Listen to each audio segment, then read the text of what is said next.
শিম খেতে চায় না তাদেরকে এইভাবে শিম রান্না করে দিয়ে দেখুন, তারা হাত চেটে শিম খাবে। তা আমি এখানে বেশ কিছুটা শিম নিয়ে নিয়েছি, শিমের রেসিপি করে দেখাচ্ছি। হ্যালো বন্ধুরা, কেমন আছেন? আশা করি ভালোই আছেন, আমিও ভালো আছি।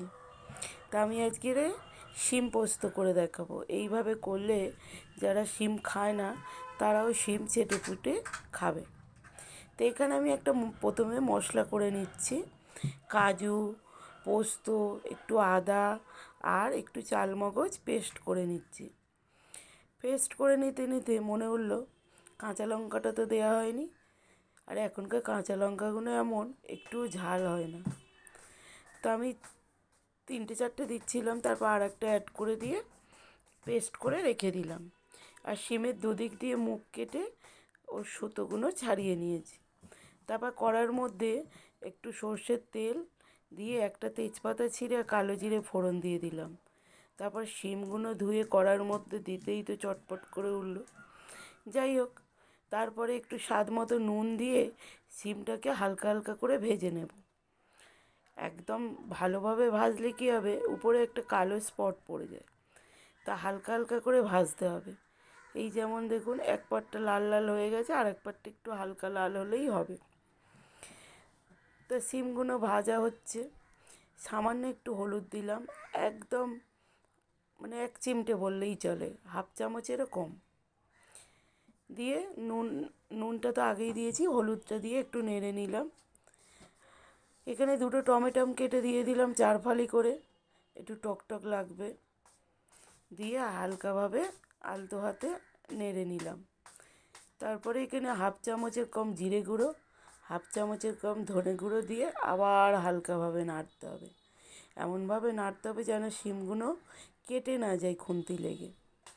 নাড়া কমপ্লিট। এবারে যে পেস্টটা করেছিলাম সেই পেস্টটা আমি দিয়ে দিলাম, দিয়ে বাটিটা ধুয়ে একটু জল দিয়ে দিলাম, দিয়ে আস্তে আস্তে করে নেড়ে নিতে হবে। যেহেতু আদা আছে, একটু না কষলে আদার গন্ধটা যাবে না, তাই একটু হালকা করে কষে নিয়ে ওই বাটিটা ধুয়ে আরেক বাটি জল দিয়ে দিলাম। জল দিয়ে একটুখানি ফুটতে দিতে হবে। তারপর একটু ভালো লাগার জন্য গোটা 4 কাঁচা লঙ্কা উপর থেকে দিয়ে দিলাম। আর একটু ফুটে উঠতেই হাফ চামচ চিনি দিয়ে দিলাম, যেহেতু নিরামিষ রেসিপি একটু তো চিনি দিতেই হবে। আর একটু গরম মশলা দিয়ে আর একটু ফুটতে দিলাম।